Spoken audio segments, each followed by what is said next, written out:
नमस्कार, स्वागत है आप सभी का इस खास कार्यक्रम में जीएसटी बनाए न्यू इंडिया। हमने ये प्रोग्राम का नाम रखा है क्योंकि 2022 तक नए भारत का जो सपना है प्रधानमंत्री नरेंद्र मोदी का, वो किस तरह से आगे जाकर के मूर्त रूप लेने वाला है।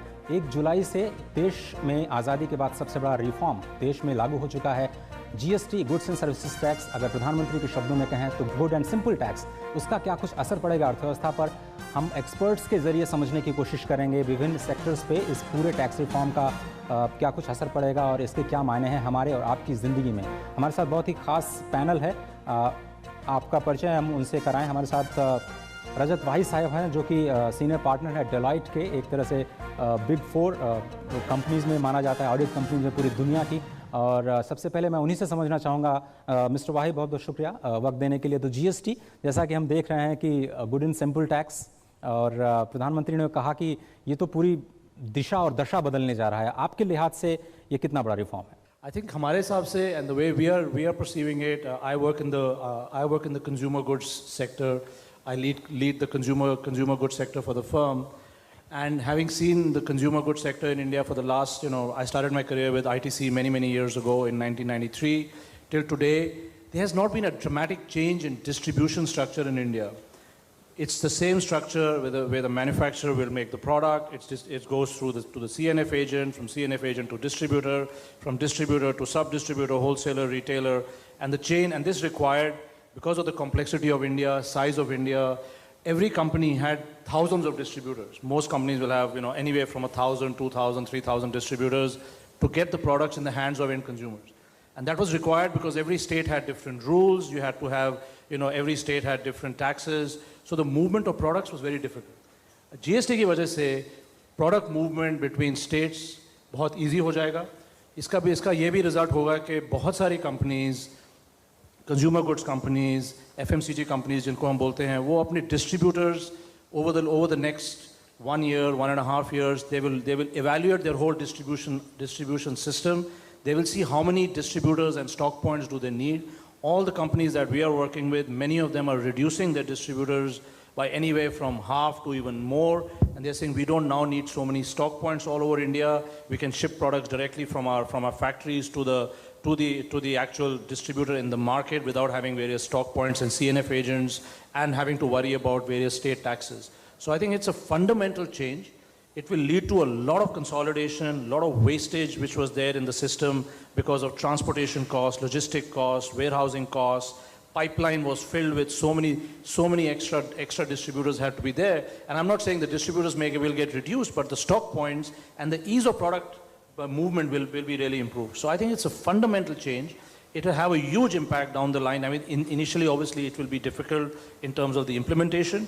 But if I fast forward India in the next 2 to 3 years, if you're sitting here and having this conversation, I think it'll be a much smoother, streamlined system, more efficient, and companies like VNG will be able to spend more time working the marketing and getting the product in the hands of consumers than having to worry how the product goes from their factory to stock point to wherever. So I think it is a fundamental change, probably the biggest change we have seen for many years. So I think it's a game changer as far as the competitiveness of FMCG in India is concerned, and from the point of view of driving value for the end consumer.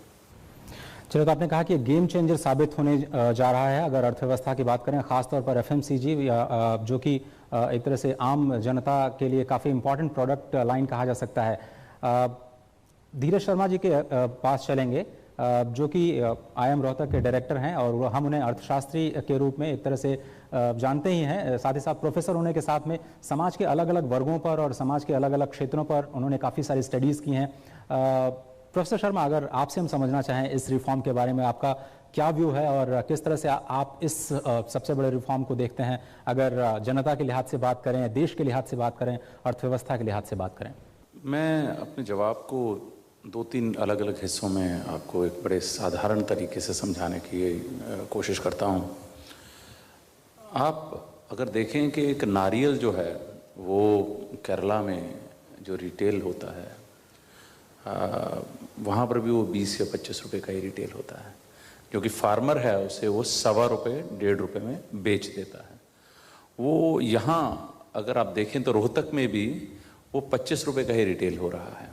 इसका मायना ये है कि जो produce हो रहा है और जब तक वो कंज्यूमर के पास आता है उसमें विभिन्न विभिन्न तरह के लोगों के हाथ लगते हैं और जो वो हाथ लगते हैं उसके ऊपर उसकी कीमत पड़ जाती है। बहुत साल पहले मैं यूएसए में भी कई साल रहा हूँ, वहाँ पर बहुत सारे बड़े बड़े वेयर हाउसेज हुआ करते थे, न्यू जर्सी एरिया में, पर्टिकुलरली ह्यूस्टन में।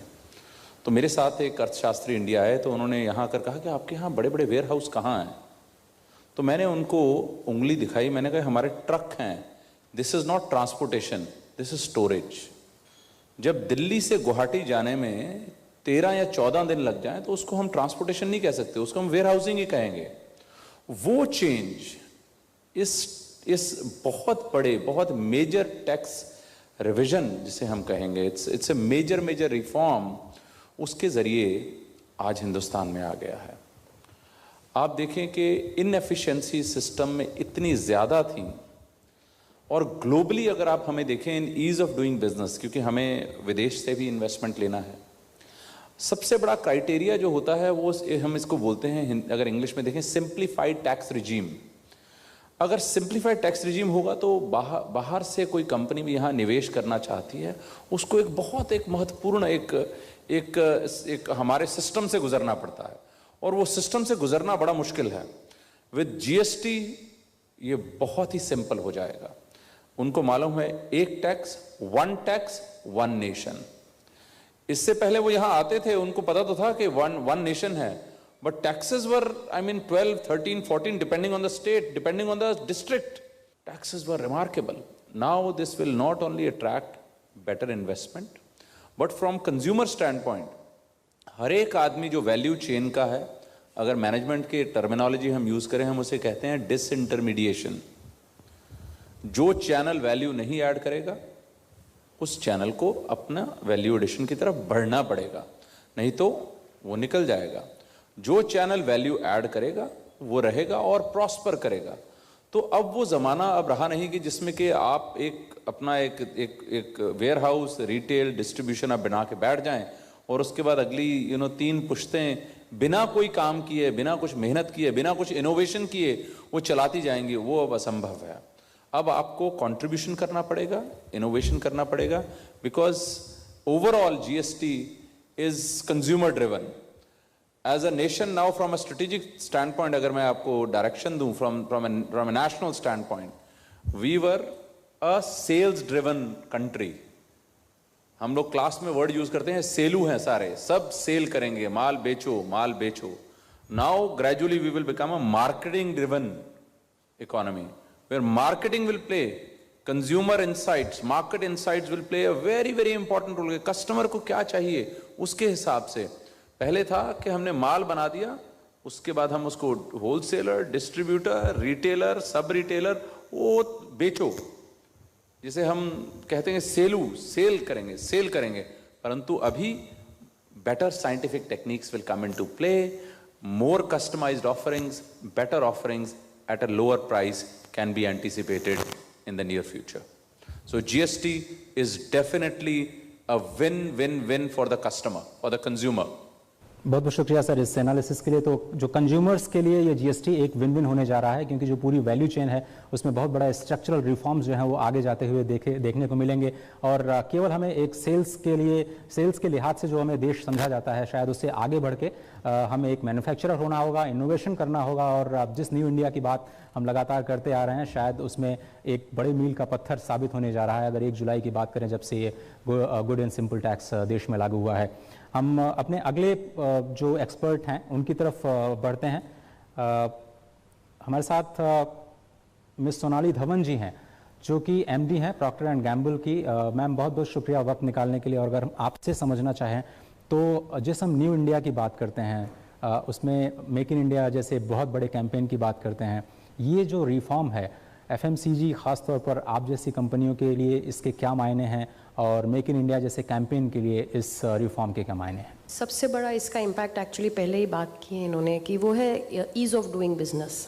इंडिया में आके जब एक कंपनी पहले स्टार्ट करती थी, अगर वो इंडिया में मैन्युफैक्चर करना चाहे, पहले तो उनको जहाँ मैन्युफैक्चर कर रहे हैं उस स्टेट में क्या टैक्सेशन है उसकी चिंता करनी पड़ती थी। फिर वो कौन से स्टेट में बेचेंगे, वहाँ क्या टैक्स होगा, डिस्ट्रिक्ट का टैक्स अलग, टैक्स के ऊपर सेल्स टैक्स सेपरेटली कहीं से आएगा, आपको CVT अगर आप कुछ इंपोर्ट कर रहे हैं तो उस पर अलग उसका देखना पड़ता था। ये बहुत ही कॉम्प्लिकेटेड सिस्टम था। अगर कोई कंपनी जो है वो सेटअप करके इंडिया में अपनी फैक्ट्री चला के या इंडिया में बनाना चाहे, बहुत मुश्किल होता था।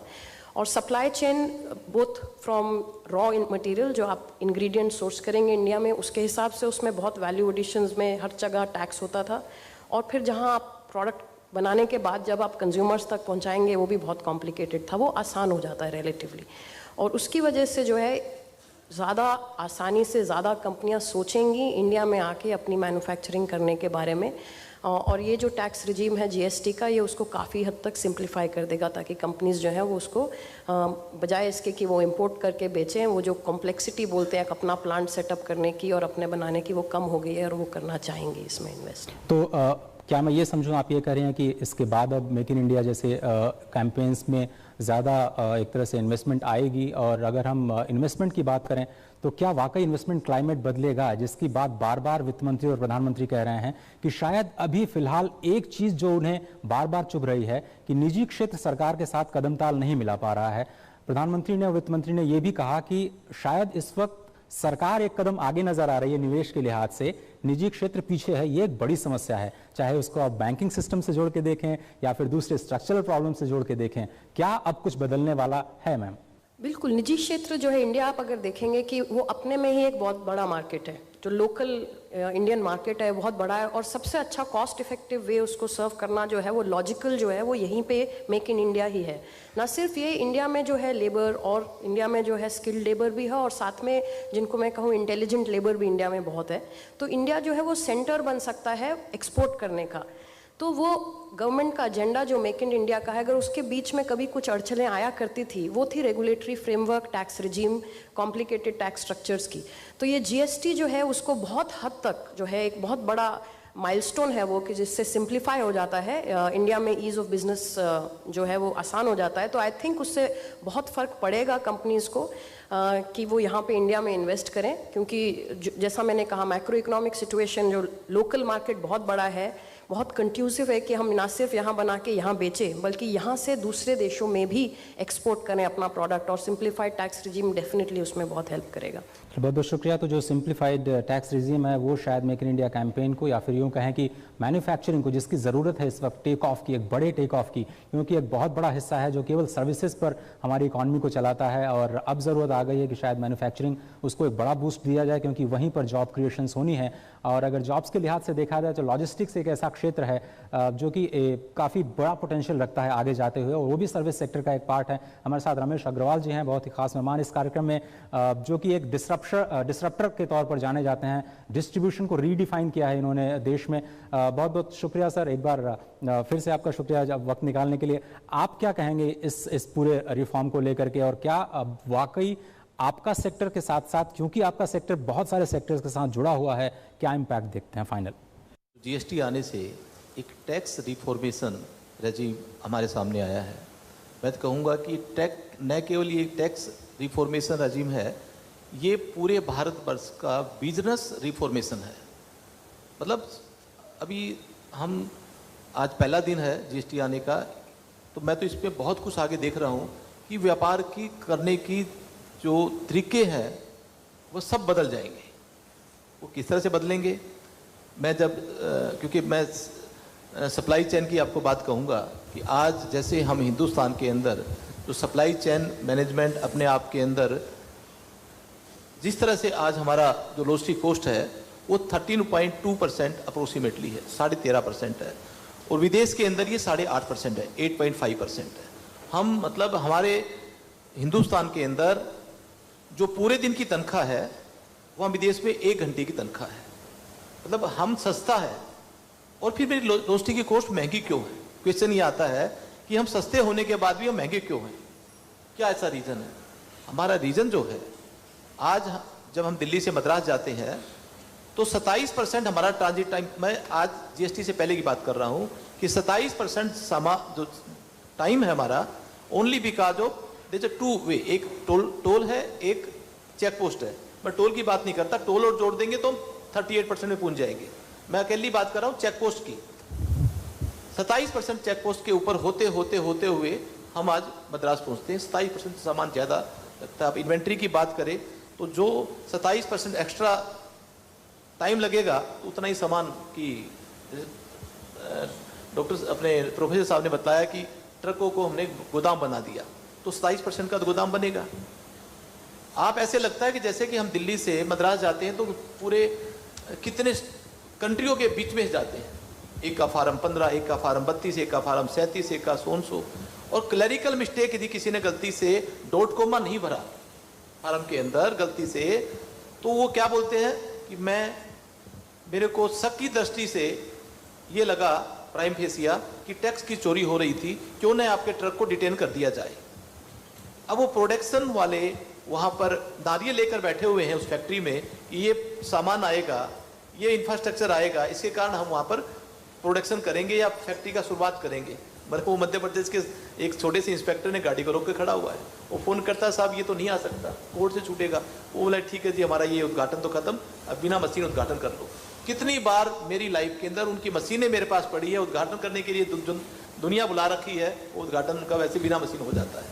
तो ये आज कहते हैं इसे हरेसमेंट, दिस इज, हम हमेशा ये लड़ते आए और ये कहते आए कि एक छोटी सी जो मिस्टेक होती है जिसको बोलते हैं गलती, और एक एवेजन होता है टैक्स का, तो गलती को एवेजन करके उसके ऊपर पेनल्टी लगा देते हैं। तो अब ये जो जीएसटी आने के बाद जो हाईवे के ऊपर फॉर्म भरने वाला चक्कर, ये 27% जो सामान हमारा जो टाइम खराब होता है, ये सब जीरो हो जाएगा। एक दूसरा,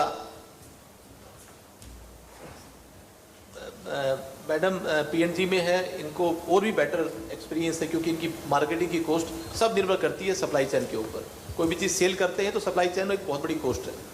आज हर स्टेट के अंदर सीएसटी को बचाने के लिए, कि सीएसटी हमारी 2% है और एफएमसीजी हाई वैल्यू कंसाइनमेंट के लिए 2% कॉस्ट बहुत बड़ी है। जो 40,000 करोड़ का टर्नओवर करते होंगे और 2% उसके लिए तो 800 करोड़ की कॉस्ट हो गई, मतलब it's a very big cost. तो 2% को बचाने के लिए हर स्टेट के अंदर वहाँ एक वेयर हाउस खोलना पड़ता है, एक सेल टैक्स नंबर लेना पड़ता है ताकि 2% बच जाए। स्टॉक ट्रांसफर में एसटी के अंदर 2% नहीं है और डायरेक्ट बिलिंग करते हो क्लाइंट के ऊपर तो आपको 2% देना पड़ेगा अगेंस्ट सी फॉरम। तो अब ये 2% का चक्कर खत्म, जब 2% का खत्म हो गया तो ये 32-34 गोदाम लेने की आपको कोई आवश्यकता नहीं है। अभी स्ट्रेटेजिकली पूरे हिंदुस्तान को जब मैपिंग करेंगे तो पूरा इंडिया 24 घंटे के अंदर 5, यदि थोड़ा सा उधमपुर का एरिया कम कर दो और थोड़ा सा अपर असम यानी कि डिब्रूगढ़ से आगे का एरिया थोड़ा सा कम कर दो, तो 2 एरिया ये छोड़ने के बाद पूरे हिंदुस्तान में यदि 5 मदर वेयर हाउस है तो पूरे हिंदुस्तान में 24 घंटे के अंदर you can have a delivery. और यदि 8 कर देंगे तो 0 आवर्स के अंदर डिलीवरी होगी। यदि 8 कर देंगे तो 5 कर देंगे तो 24 घंटे में, अदरवाइज 0 आवर्स। 0 आवर्स का मतलब मैं समझता हूं कि रात के टाइम पर कोई भी स्टोर 5 बजे बंद हो जाता है और सुबह उसको माल चाहिए 10 बजे। यदि मैं रात को लोड किया शाम को 5 बजे और नेक्स्ट डे मॉर्निंग में 10 o'clock किसी को दे दूंगा तो उसको आवर्स तो लॉस नहीं हुआ। तो वी कार्ड इज 0 आवर्स, उसका बिना नुकसान किए हमने माल डिलीवरी कर दिया। That is 0 hour delivery, but we should have 8 to 9 warehouse complete country wide.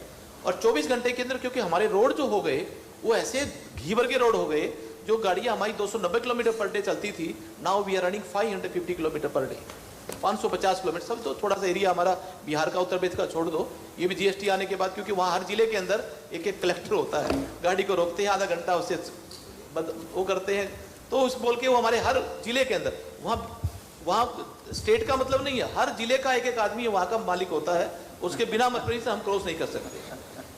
मैं आपको सरप्राइज होगा यदि आपको ये बता दूं इस फोरम के अंदर, आई डोंट नो रिकॉर्ड भी हो रहा है, बट मेरा कोई खास बात नहीं, ₹1.80 पर किलोमीटर हम जो भाड़ा लेते हैं वो केवल इन सब के नाम का लेते हैं।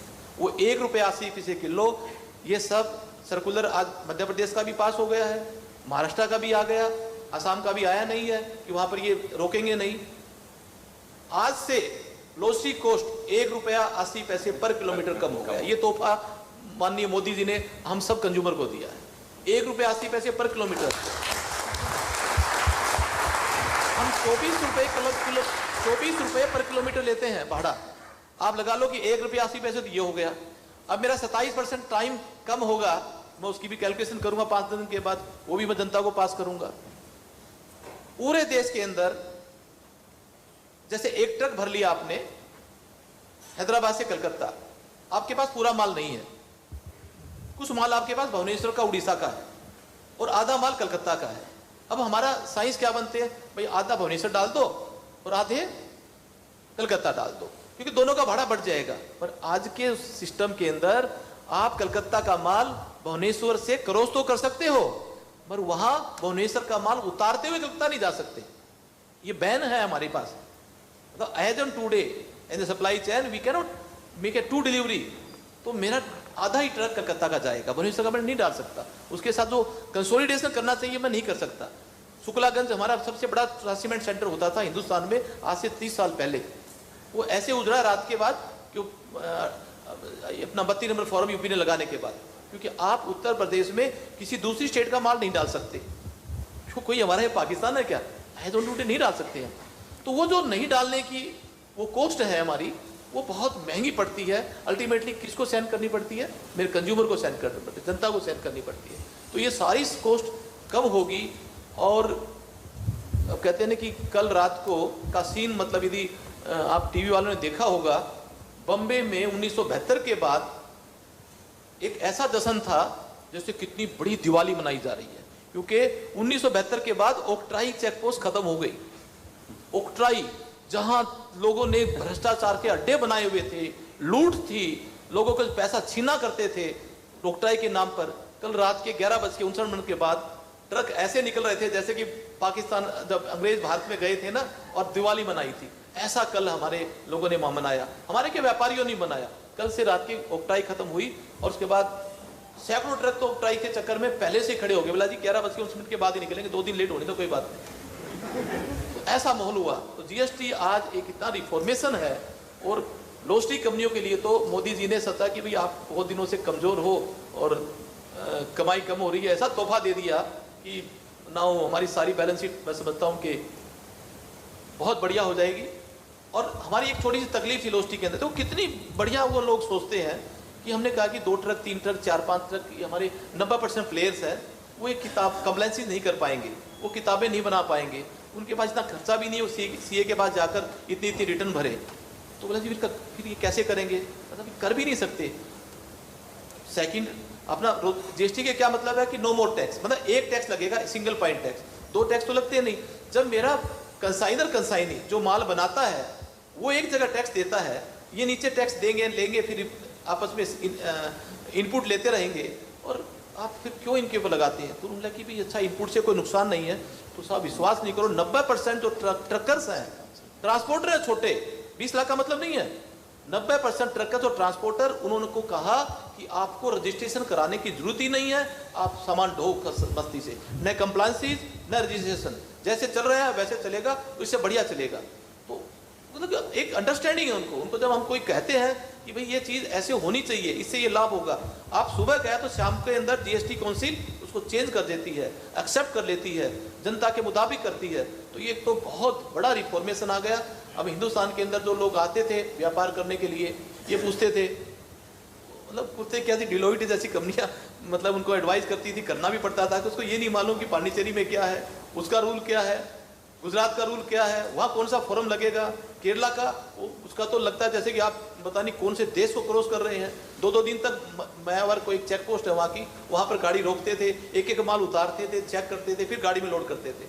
वहाँ एक बताओ, जो अच्छी पैकिंग करके लोड लेकर गया उसका उतारेंगे फिर चढ़ाएंगे, उसके साथ क्या होगा। जैसे कि मतलब उनको दुनिया सारी शक की दृष्टि से जीती थी। अब जीएसटी के अंदर किसी को अधिकार नहीं है, एक ई वे बिल बनेगा, एक जगह से माल भरो और डेस्टिनेशन के ऊपर वो ई वे बिल को मॉनिटर करेंगे। यदि आपके पास पेपर भी नहीं है और आपने नंबर लिखा हुआ है, बिकॉज जो इनवाइस जनरेट होगा वो गवर्नमेंट के सेंट्रलाइज पोर्टल्स के साथ कनेक्ट होगा।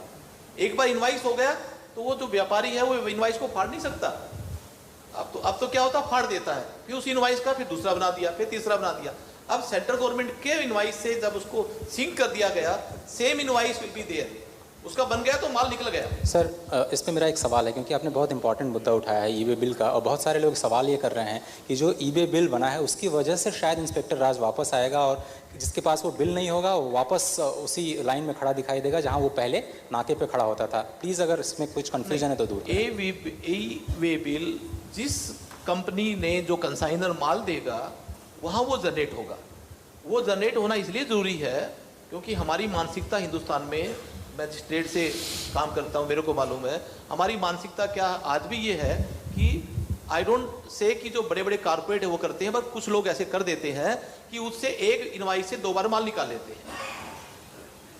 लोकल माल निकाल लिया, एक फैक्ट्री है नोएडा में, वो 3 बार निकाल के लेके चली गई। तो गवर्नमेंट ये भी चाहती है कि भी मिसयूज ना हो, वो एक इनवाइस हो तो एक ही बार माल निकले। अब वो ई वे बिल जो बना है उसका इतना बढ़िया महत्व है, जब ई वे बिल जनरेट होगा, दैट कंसाइनरी हु आर डिस्पैचिंग, वो अपना ई वे बिल जनरेट करेगा। जो कंसाइनी है, जो माल लेने वाला है, वो कंसेंट देगा, यस ये माल मैं ले रहा हूँ। ट्रांसपोर्टर अपनी कंसेंट देगा उसी टाइम पर, yes I am carrying this goods. तीनों की कंसेंट से माल जा रहा है। अब सपोज करो जिस आदमी ने कंसेंट दे दिया मैं माल ले रहा हूं मद्रास के अंदर, और आपने नोएडा में माल डिस्पैच कर दिया, तो हमारे क्या होता है, नोएडा से निकालकर और सीधा दिल्ली में जाकर बेच दिया या भोपाल में जाकर बेच दिया। कंसाइनी तो पूछता ही नहीं था।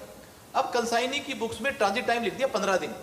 15 दिन में उसने स्टॉक इन नहीं किया तो सरकार पकड़ेगी, भैया तूने माल का कंसेंट दिया, तेरा माल कहां पर है? तो he has to make it in, वो बिना माल इन करेगा नहीं। तो ई वे बिल बहुत जरूरी है, नहीं तो ये थोड़ी मोटी हमारी जो माल प्रैक्टिस है, हम 3 साल 5 साल के बाद इतने ईमानदार बन जाएंगे तो ये बिल को खत्म कर देगी सरकार। यहाँ तो पड़ता है ये कि बिल्कुल आपने बिल्कुल सही बोला कि ये लॉन्ग टर्म फिनोमेना है।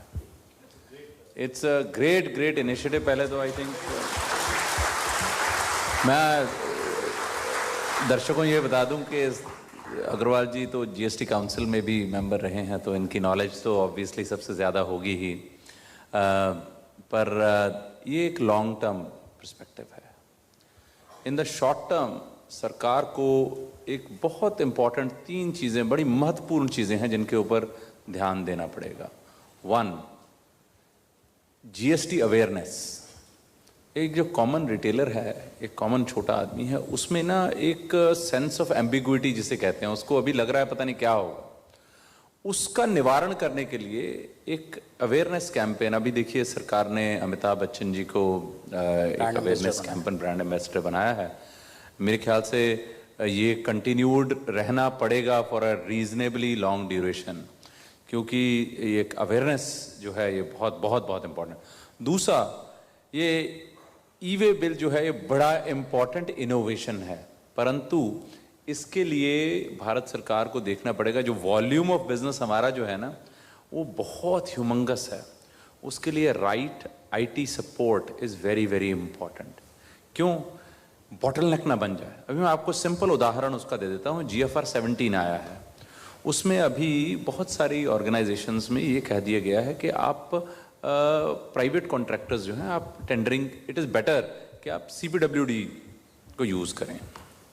अब CPWD यूज़ करना एक बहुत अच्छा आइडिया है कि जो ऑर्गेनाइजेशंस, नॉन इंजीनियरिंग ऑर्गेनाइजेशन है, वो CPWD यूज़ करें, परंतु at the same time CPWD आपके लिए एक बॉटलनेक क्रिएट कर देगी।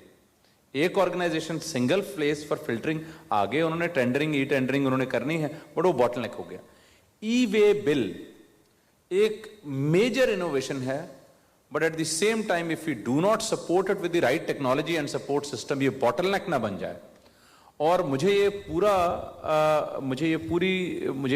उम्मीद है कि with the support from again private public private partnerships हैं, ये इन्फोसिस, विप्रो, TCS, ऐसी कंपनियां ही फॉरवर्ड आके और आगे इनको सपोर्ट देकर एक ऐसा गेटवे बनाएंगी जिसमें वो बॉटलनेक क्रिएट नहीं होगा, और जो एफिशिएंसीज हम देखना चाहते हैं वो एफिशिएंसीज ट्रूली रियलाइज होंगी। ट्रूली रियलाइज करने के लिए उनको, और अग्रवाल जी ने एक बड़ी इंपॉर्टेंट बात कही, वो बात है सबसे इंपॉर्टेंट चीज, जिसे हम कहते हैं ना, soft skills are hardest to learn. Soft skills are hardest to learn. Hard skills तो आप सीख सकते हैं, मैथमेटिक्स तो आपको कल सिखा देते हैं हम बैठ के ट्यूशन में। Soft skills means attitude change, attitude towards taxation, attitude towards contribution, attitude towards compliance. मुझे कंप्लाई करना है, ये मुझे अंदर से आना चाहिए। It should not be through punitive measures कि मुझे पनिशमेंट मिलेगी मैं तभी कंप्लाई करूंगा। That attitude change, I believe GST is a very important नज। एक छोटा एक हमें नज है कि भाई कंप्लाई करें, एक पॉजिटिव डायरेक्शन में बढ़ें। एक जनरल एटीट्यूड टुवर्ड्स जो टैक्स है is a positive attitude. Tax punitive नहीं है, टैक्स सजा नहीं है, टैक्स एक कंट्रीब्यूशन है। बिल्कुल सही कहा आपने। और एक तरह से जो माइंडसेट है उसको भी जो चेंज है वो शायद सबसे बड़ा मंत्र है अगर इसको सफल बनाना है।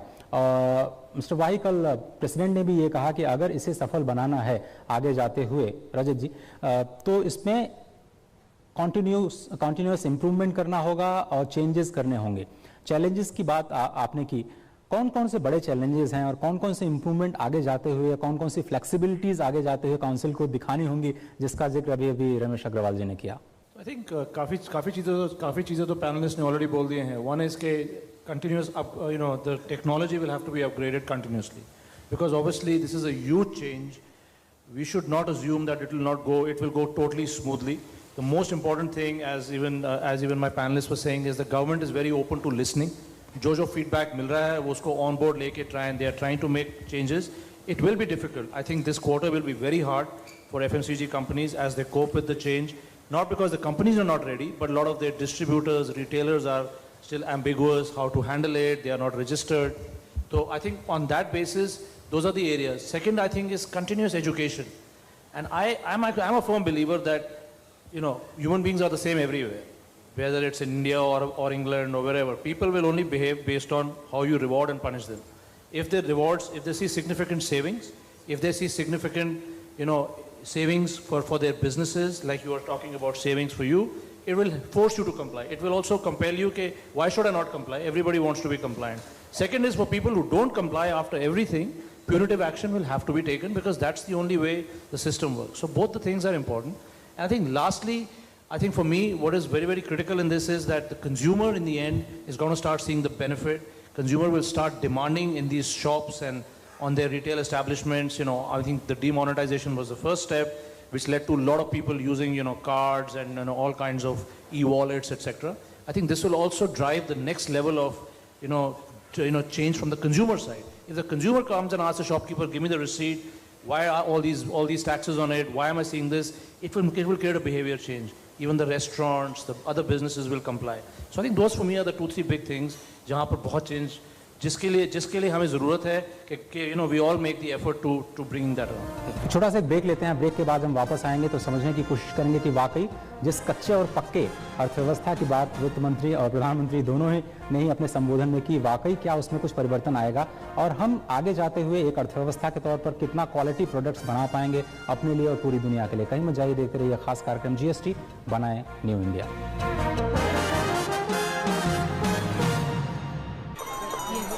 सही नहीं है।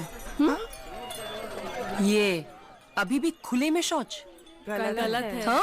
गलत है। मिलकर आवाज उठाओगी तो गांव वालों को ये आदत बदलनी पड़ेगी। जब मिलकर बोलेगी नारी तो सुनेगी दुनिया सारी। जब मिलकर बोलेगी नारी सुनेगी दुनिया सारी। दरवाजा बंद तो बीमारी बंद। तुम अपना दिमाग लड़ाओगी, लुटे वालों को समझाओगी, शौचालय का रास्ता दिखाओगी। दरवाजा बंद तो बीमारी बंद। गांव खुले में शौच की आदत बदलेगा, फिर कोई नहीं बीमार पड़ेगा। जब दरवाजा बंद तो बीमारी बंद। आप भी शौचालय का उपयोग कीजिए और भारत को स्वच्छ बनाइए। मैडम क्योंकि दरवाजा बंद तो बीमारी बंद।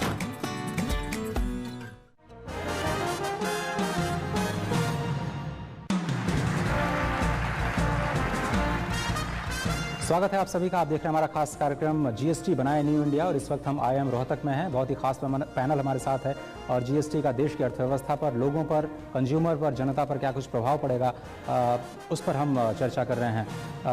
मिस धवन, अगर मैं आपसे समझ पाऊँ, कंज्यूमर गुड्स सेक्टर पे ख़ास तौर पर इसका असर, अगर जॉब क्रिएशन जो इस वक्त सरकार की सबसे बड़ी समस्या, सबसे बड़ी चुनौती है, उस क्षेत्र में आप देख रहे हैं कि कुछ सुधार होने की उम्मीद है?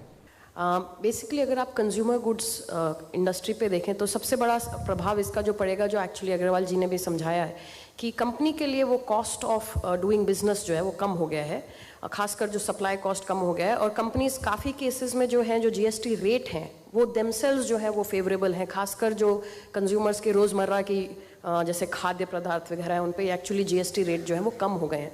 इसकी वजह से हमारी एक्सपेक्टेशन ये है कि कंज्यूमर गुड्स इंडस्ट्रीज़ पे आम तौर पे प्राइसेस जो है वो कम होंगे, एक रेट की वजह से और एक क्योंकि ये जो सप्लाई चेन कॉस्ट ऑफ सर्व जो है, कॉस्ट टू सर्व है जिसको बोलते हैं, वो कम हो गया है। और जब भी हमने देखा है कि दाम कम होते हैं और तनख्वाहें कम नहीं होती हैं जब, तो डिमांड बढ़ती है, और जब डिमांड बढ़ती है तो मैन्युफैक्चरिंग बढ़ती है, मैन्युफैक्चरिंग बढ़ती है तो जॉब्स बढ़ते हैं। तो आपका जो ये जो सवाल है कि इससे इसका क्या फ़र्क पड़ेगा जॉब क्रिएशन में, वो यही इसका फ़र्क पड़ेगा कि हम एक्सपेक्ट कर रहे हैं कि डिमांड जो है वो डिमांड ड्रिवन ग्रोथ होएगी इंडिया में, और उस डिमांड ड्रिवन ग्रोथ की वजह से जो है काफ़ी कंपनीज और काफ़ी सेक्टर्स जो हैं वो ज़्यादा उनमें जॉब क्रिएशन होएगी, ज़्यादा एम्प्लॉयमेंट होएगी। अग्रवाल जी, अब आपसे हम जो MSME सेक्टर है उस पर इसका असर थोड़ा सा समझने की कोशिश करेंगे। जो छोटे और मध्यम उद्योग हैं उनका GST पर क्या असर होगा? रमेश अग्रवाल जी, अगर आप अपने एक्सपीरियंस के हिसाब से बता पाएँ कि उनको कैसे तैयार रहना होगा इस पूरे सिस्टम के लिए, और कैसे वो इसका फ़ायदा उठा सकते हैं, चुनौतियों से कैसे निपट सकते हैं? SME है उनके आज जो आप ऑफकोर्स हिंदुस्तान का 85% SME काम करती है, आई थिंक 75 to 85%। कोई भी आदमी अपना प्रॉफिट एक सर्टेन प्रॉफिट लेता है। 80 रुपीज़ की आइटम मोल लेकर SME 86 में बेचते हैं, और जो कच्चे पक्की की बात करते हैं, जो बिल वाला जो आदमी है 100 रुपये में लेकर 107 रुपये में बेचता है। तो उसने भी अपना वही 7-8% कमाया, उसने भी 7-8% बन गया। मगर वो ये सोचता है कि मैं कंप्लायंसेस क्यों करूं, क्यों इंस्पेक्टर को घर में बुलाऊं। तो दोनों की कमाई आज एक है, कमाई दूसरी नहीं है। अब क्या होगा कि हर चीज़ जब बिल से मिलेगी, जो भी चाहे वो कच्चे वाला हो चाहे पक्के वाला हो, उसको भी 100 रुपये में मिलेगी, उसको भी 100 रुपये मिलेगी। तो 100 रुपये वाला 86 में तो बेचेगा नहीं, उसने कमाना 7% है।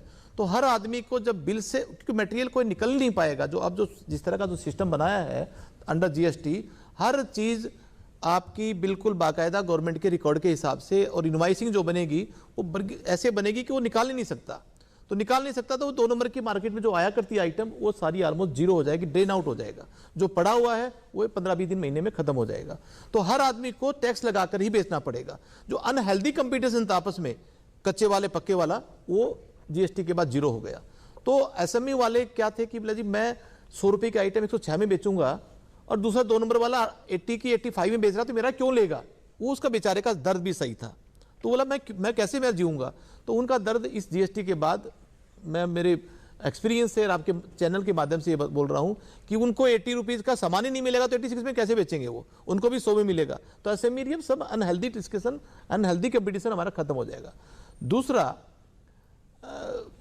थोड़े से चैलेंज है गवर्नमेंट के लिए, क्योंकि जो GST की जो काउंसिल ने सबसे पहले इनिशियली तय किया था कि पूरे हिंदुस्तान के अंदर आप कितने भी स्टेटों में भी काम करोगे तो आपका रजिस्ट्रेशन सेंट्रलाइज होगा।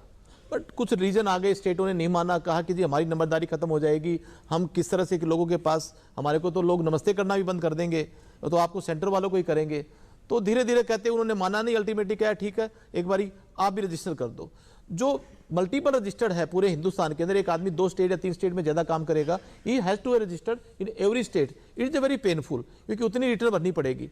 तो सेंट्रल गवर्नमेंट से एक रिक्वेस्ट है कि वो किसी तरह उस स्टेटों को बनाए, क्योंकि वो तो बटना है, GST जितना भी आ गया, SGST 50% और CGST 50%, 9% उनको 9% उनको मिलना है, स्टेट को और सेंटर को। तो उनका जब बटना ही है तो एक कॉमन पूल में जाएगा, आधा उसमें चला जाएगा, आधा उस अकाउंट में चला जाएगा। तो उसमें केवल उनको यही कि भी हमारे को किस तरह से जो नमस्ते मिलती थी वो खत्म हो जाएगी। मोदी गवर्नमेंट ने पहले कहा कि नमस्ते से पहले लाल बत्ती उतारी, और कहा कि भी तुम नमस्ते के चक्कर में इतने क्यों पागल हो रहे हो, तो तुम आराम से अच्छा व्यवहार करोगे तो नमस्ते मिल जाएगी। सो दैट इज स्लोली वो भी ठीक हो जाएगा। तो इस तरह से वो सेंट्रलाइज रजिस्ट्रेशन होने के बाद बहुत ज्यादा काम जो है पूरे हिंदुस्तान में, जो आप बता रहे हो 1 लाख कितने करोड़ बिल, वो ऑलमोस्ट 1/4 बिल आ जाएंगे, वो कम हो जाएगा रिटर्न भरने का। मेरे कंज्यूमर, मतलब हालांकि गवर्नमेंट पता नहीं कितना कर पाएगी, मैं कई बार रिक्वेस्ट करता रहा हूं कि जैसे हमारे कंज्यूमर है, वो होटल में चले गए, टैक्स पेमेंट कर दिया उन्होंने 18% या 15%, जो 12% जो भी है। अब उनको ये नहीं मालूम होता कि वो फला होटल वाला वो जमा कराया नहीं कराया, क्योंकि वो पर्चियां बनाते हैं। तो ऐसा एक अधिकार हो हमारे कंज्यूमर के पास में कि यदि मैंने टैक्स पेमेंट किया, उसका मैंने बिल ले लिया, और बिल लेने के बाद वो कच्चा बिल है पक्का बिल है मेरे को क्या मालूम, तो कंप्यूटर से निकाल कर दे दिया। यदि वो मेरे पास उस ऐसा एक चेकिंग करने की पावर हो through computer, through software, through कोई पोर्टर, कि यदि मेरा बिल विदिन 90 दिन के अंदर उस दुकानदार ने, उस शॉपकीपर ने उसमें गवर्नमेंट को जमा नहीं कराया, तो मेरे को विजिबिलिटी दिखाई दे, अरे मेरे तो इसने 90 रुपए लिए थे और इसने जमा नहीं कराया, तो मेरे को यदि 90 दिन में वो जमा नहीं कराता तो पूरे बिल का रिफंड लेने का मेरे को अधिकार, 90 रुपए नहीं, उसके 900 रुपए का या 1000 रुपए का जो भी बिल लिया है वो मेरे को अधिकार होना चाहिए। जाकर दुकानदार को कहूंगी भैया तूने जमा नहीं करा, ये देखो कॉपी रही उस वहां से पोर्टल की, you pay me, that should be part of act. यदि ये हो जाएगा तो हर दुकानदार ये हो जाए 90 दिन से पहले क्या जमा करा दो या नहीं तो वो फिर आ जाएगा लेने के लिए। तो there should be some strictness, ये होनी चाहिए। और एक चीज जो हमारे स्टेट के अंदर जो होने वाला है, जो बेनिफिट होगा वो सबको ही लाभ होगा। आज दिल्ली का जो व्यापारी है, जैसे कि गांधीनगर में बैठे हुए छोटे छोटे व्यापारी, करोल बाग में बैठे हुए हैं, गाजियाबाद में, साहिबाबाद में, वो बाप और बेटा मिलकर अपनी दुकान करते हैं, अपना सामान बेचते हैं। और सामान भी कहाँ बेचते हैं? पूरे हिंदुस्तान में, विजयवाड़ा, विशाखापट्टनम, त्रिवेंद्रम, जामनगर, डिब्रूगढ़, छबुआ, जोरहाट, सब जगह सामान जाता है। मगर वो बस बाप ने भी दुकान करी, बेटे ने भी करी, पोता भी ऐसा करता रहेगा। उनका एक सपना होता है कि मैं पूरे हिंदुस्तान में मेरे स्टोर खोल लूँ, पूरे हिंदुस्तान में मैं ब्रांच खोल लूँ। मगर वो क्या सोचते हैं, अरे भाई कौन संभालेगा, वहाँ कौन अकाउंट करेगा, वो माल बेचेंगे तो वहाँ का टैक्स कौन भरेगा। तो इस तरह की एक सोच होने के बाद वो एक सीमित उनकी बाउंड्री रह जाती है बिजनेस की, वो आगे अपना बिजनेस बढ़ा नहीं सकते। अब इस जीएसटी के आने के बाद, क्योंकि टैक्स कहीं लगना ही नहीं, एक ही टैक्स लगना है। अब वो मेरे जैसे ट्रांसपोर्टरों के पास गोदाम पड़े हैं, मेरे जैसे ट्रांसपोर्टर के पास जगह पड़ी हुई है, मैं कहूँगा कि भाई तुम्हारा जो सामान का सैंपल तेरे यहाँ दुकान में रख, गांधीनगर में, बस सामान मत रख, कुछ सामान विजयवाड़ा का सामान हैदराबाद में रख, गुवाहाटी, नॉर्थ ईस्ट की 6-7 स्टेटों का सामान गुवाहाटी में रख, कुछ सामान तुम अहमदाबाद में रख, गुजरात का सामान। तेरे को तो सैंपल दिखाना है और बोल देना कि कल सुबह ये माल तुम्हारी दुकान में, तुम्हारे पास डीलर के पास आ जाएगा, वहाँ हम अपने आप ही भेजेंगे। तुम्हारे से भाड़ा पर किलो का लिया हुआ है, उसमें 2% 3% प्रीमियम ले लेंगे, दैट्स ऑल। सो उनका एक सपना था कि मैं पूरे हिंदुस्तान में मेरी ब्रांचेज हो, तो हमारे through this logistic company, supply chain कंपनियों के माध्यम से उसको पूरे हिंदुस्तान में ब्रांच खोलने का सपना मिलेगा। क्योंकि आज दिल्ली से माल कोई व्यापारी लेके जाता है विजयवाड़ा का, वो 5 दिन लेता है पहुंचने के। अब वो क्या कहेगा, ये सामान देख जी कब पहुंचा दोगे, कल पहुंच जाएगा। तो वो व्यापारी बोले कल पहुंच जाएगा, बोला मेरा हैदराबाद में भी गोडाउन है, एक एक्सटेंशन ऑफिस है, वहां से पहुंचा दूंगा। सो उनका जो ड्रीम था कि हम भी 5-10 ब्रांच खोले, तो उन सारी असमी व्यापारियों को एक बहुत बड़ा गोल्डन चांस मिला है through GST. They can also have multiple branches. So there are many big changes जो अब अनुमान नहीं लगा पा रहे हम। Every day you will find नया चेंज, एवरी डे, अरे ये कैसे होगा। तो ऐसा चेंज आने वाला है जीएसटी के बाद। और एसएमई तो बस एक माइंड सेट से बाहर निकालना है, क्योंकि उनके दिमाग में क्या बैठा हुआ है, एक्साइज वाले इंस्पेक्टर भी हमारे यहाँ लग गए, तो एक्साइज वाला इंस्पेक्टर बदनाम हो रहा है। तो उनका नाम कुछ ऐसा दे दो कि फैसिलेटर इंस्पेक्टर की बजाय समथिंग गवर्नमेंट को सोचना पड़ेगा, इंस्पेक्टर का नाम खत्म करो तो फैसिलेटर। तो फैसिलेटर होते ही वो आपके भी सोचेगा यार मैं तो फैसिलेटर हूं, मैं इंस्पेक्टर नहीं। इंस्पेक्टर होते थोड़ी पावर आ जाती है। तो गवर्नमेंट भी ऐसे उन लोगों के कंज्यूमर जो हमारे जो एसएमई वाले हैं उनके दिमाग से निकालना पड़ेगा, भाई ये आपकी मदद के लिए है, आपका खून चूसने के लिए नहीं है। तो वो लोग धीरे धीरे बदलेंगे।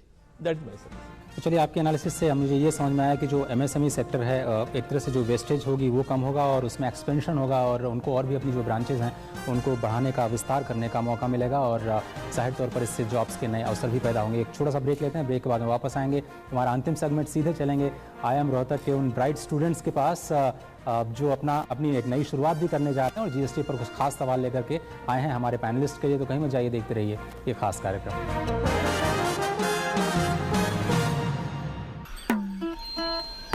झाड़ के पीछे, पेड़ के नीचे, तालाब के आजू, पटरी के बाजू, करते हो तुम पेट हल्का, ना शौचालय ना है नल का, फैल गई गंदगी बीमारी चारों ओर। अरे इसीलिए बॉस शट द डोर। मतलब दरवाजा बंद करो, दरवाजा बंद, दरवाजा बंद तो बीमारी बंद। अरे खुले में जब शौच करोगे, खुल के रोग फैलाओगे, तो भाई बीमार पड़ोगे सब संग। तो क्या करें? दरवाजा बंद करो, दरवाजा बंद, दरवाजा बंद तो बीमारी बंद।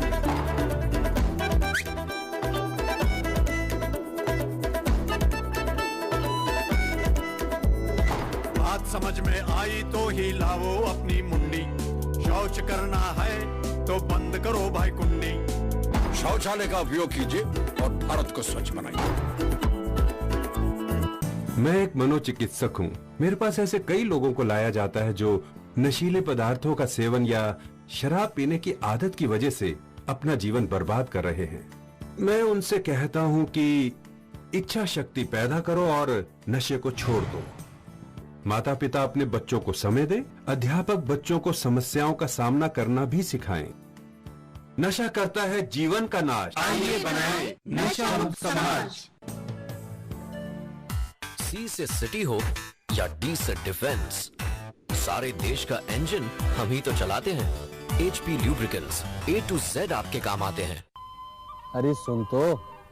मुझे क्या सुनाना चाहते हो? जो सुनाओ मेरी सौतन को। किसको? अरे वही तुम्हारा मोबाइल फोन जिससे सुबह शाम दिन रात चिपके रहते थे और कहते थे किसान कॉल सेंटर से बातें हो रही हैं। अच्छा ये बात है। हाँ क्यों, क्या हुआ? अब बात नहीं होती क्या? अब तो झट से बात हो जाती है। ऐसा क्या? हाँ, अब तो ज्यादा लाइनें और खास तकनीक के कारण खेती के माहिरों से तुरंत बात हो जाती है। और अगर कभी लाइन व्यस्त हो तो अपनी समस्या फोन पर रिकॉर्ड करा दो, वहाँ से फोन आ जाता है और समस्या की हल का मैसेज भी आ जाता है। ये देखो आ गया। अरे वाह, इसका मतलब इंतजार की घड़ी अब खत्म। हाँ। तभी मैं सोचूं कि आजकल मुझ पर इतना प्यार क्यों आ रहा है। कृषि संबंधी समस्याओं का अपनी भाषा में तुरंत हल पाने के लिए पूरे भारत में किसी भी फोन से हेल्पलाइन नंबर पर संपर्क करें। किसानों का दोस्त किसान कॉल सेंटर।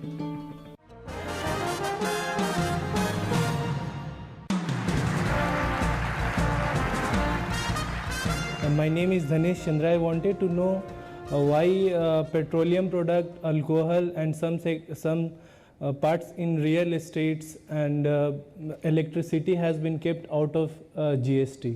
GST के एक्ट के तहत it has been already taken in, but 2 साल के लिए उन्होंने इसको निकाल दिया क्योंकि हर स्टेट का इससे कंसेंट नहीं हो पाया कि कोई स्टेट पेट्रोलियम प्रोडक्ट के लिए कुछ चार्ज करता है, कोई कुछ चार्ज करता है, और जब तक सबकी कंसेंटेड नहीं होती थी तो ये अपना एक्ट मतलब ये GST लागू नहीं होती थी। तो उन्होंने ऑलरेडी स्मार्टनेस करने के बाद मतलब एक अच्छे तरीके से उसको एक्ट में तो डाल दिया। अब कभी भी सेंट्रल गवर्नमेंट कभी भी जब बहुमत होगा तो दे कैन स्टार्ट। रही बात लीकर की, वो ना ही रहे तो अच्छा रहेगा क्योंकि वो अपने हिसाब से कितना बढ़ाए कितना नहीं, वो कुछ अलग रीज़न है उसके।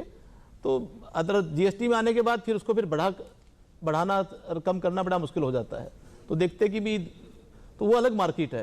तो पेट्रोलियम आज नहीं, maximum I think with in 2 years के अंदर ये वापस आ जाएगा। Good evening everyone, my name is Aditya and my question is to Mr. Agarwal again. Sir, we are talking of the e-way bills here, but if we look at the transportation sector, most of the people there are ignorant of the technology.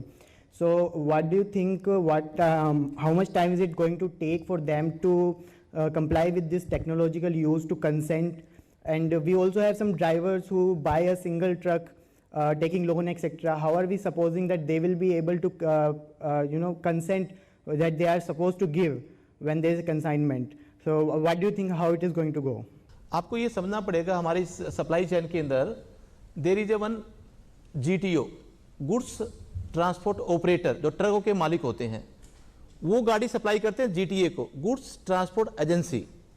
Goods transport agency गाड़ी देता है आगे further consignee को, जो बड़ी बड़ी कंपनियां हैं जिसका माल मैन्युफैक्चरर को। ये 3 चेन है। GTO का कोई काम नहीं है, वो तो केवल ट्रांसपोर्ट के ऑर्डर पे अपनी गाड़ियों को सप्लाई करता है। उसको वे बिल जनरेट नहीं करना पड़ता, वो कोई GST में रजिस्टर्ड होने का कोई उसको दरकार नहीं है। इज जस्ट ऑपरेटर, एक गाड़ी का मालिक, ऑपरेटर और एजेंट। GTA जो होते हैं, जो बुकिंग करते हैं, वो सभी आज सबके पास में एक अपना सिस्टम होता है GTA के पास में। जब वो बुक करते हैं, रिकॉर्ड रखते हैं, उनके पास सॉफ्टवेयर भी है, उनके पास सब चीज़ है। और ये जो ई-वे बिल बनेगा, ये ई-वे बिल कोई ट्रांसपोर्ट के गोडाउन में नहीं बनेगा, ऑफिस में नहीं बनेगा, ये बनेगा कंसाइनर के जहां माल निकलेगा वहां पर। कभी कभी सॉफ्टवेयर या सर्वर सरकार का डाउन हो गया, उसमें तो कह सकते हैं कि भी किसी के हाथ में नहीं है, 1 दिन हो गया, 1 घंटा हो गया, तो सारी गाड़ियां हिंदुस्तान की खड़ी हो जाएगी।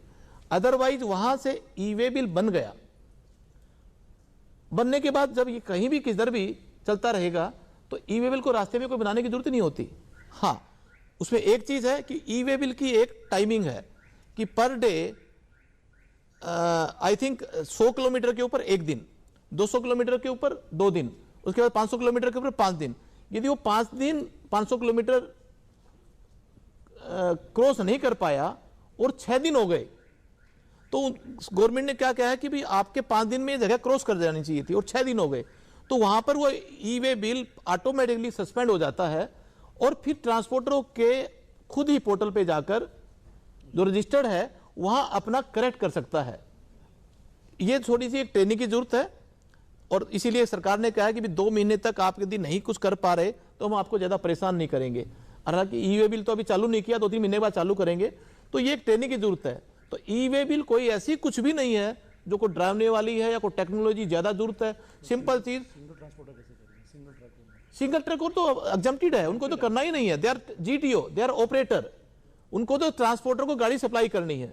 सबको ई वे बिल नहीं बनाना। कंसाइनर कंसाइनर के बाद बनने के बाद ऑटोमेटिकली चलेगा। जब डिले हो जाएगी रास्ते में गाड़ी, उस टाइम पर गुड्स ट्रांसपोर्ट एजेंसी अपने किसी तरह से उनको समाचार मिलेगा ड्राइवर से, वो अपना उसको रीजनरेट करेगी। मेरा नाम शिवांग शर्मा है। जैसा हमको पता है कि जीएसटी काउंसिल लगने के बाद में स्टेट्स में नंबर ऑफ चेक पॉइंट्स कम हो जाएंगे क्योंकि मैक्सिमम ट्रांजैक्शंस ऑनलाइन होंगे।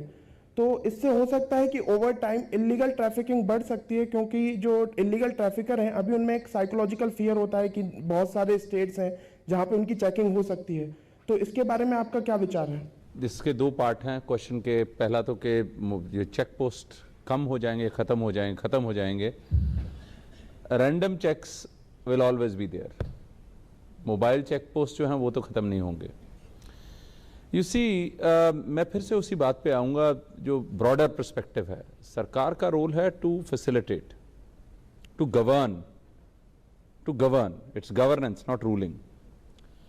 आपने जीएसटी टैक्स के माध्यम से एक फैसिलिटेशन कर दी, आप रैंडम चेक्स उसमें करेंगे। Do you realise how what is the percentage of containers which are opened which arrive at JNPT for instance in Mumbai? Is every container opened? Should every container be opened? It is expected that by 2020, 0.01% of the containers will be opened. You must have systematic interventions in place so that random checks are possible and you are able to cater to the market without nefarious activities taking place. Now, in this particular regime, मुझे तो लगता है check post की जरूरत ही नहीं है। जब आप रैंडम चेक करेंगे, random is always better, because if you look at the probability of nefarious activities, you should also look at probability of corruption. Both probably cancel out. On the other hand, when you have a random check, you know कि mobile check post तो कहीं पे भी पकड़ सकती है फिर देश में. That will catch anywhere, catch you anywhere. What about your taxes? I ask you the same question. आप इनकम टैक्स भरते हैं, it's a self declaration. How many times I come and verify that? And should I verify that as a revenue service officer? मैं उसको verify करूं? करना चाहिए? नहीं करना चाहिए. These, the principles of governance are compliance and willful compliance. And rules should never be made for anomalies. Policy formulation on anomalies is a disaster for any governance. You should only handle anomalies case by case. Policies are for the rest who follow the governance mechanisms and comply. I'd like to ask you that with the implementation of GST, as Professor Dheeraj and Mr. Rajat said, that lack of awareness will be one major issue. And along with that, the implementation of IT department will also be another issue. So if we consider the unorganized sector and organized sector, the unorganized sector will be lacking in this kind of things. So how could this mismatch be balanced by the unorganized sector? Anybody below 20 lakhs anyway with revenues level does not need to be registered. So from that perspective, a lot of small traders, small retailers will not have to register.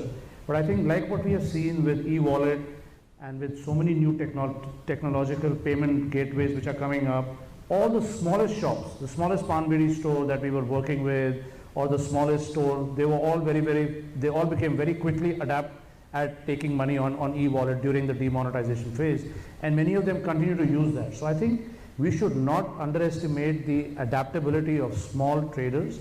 I don't agree that traders will not, like somebody else asked, that they are not educated and all. I don't think it's about education anymore. Every smallest trader can use a smartphone. The apps are very simple.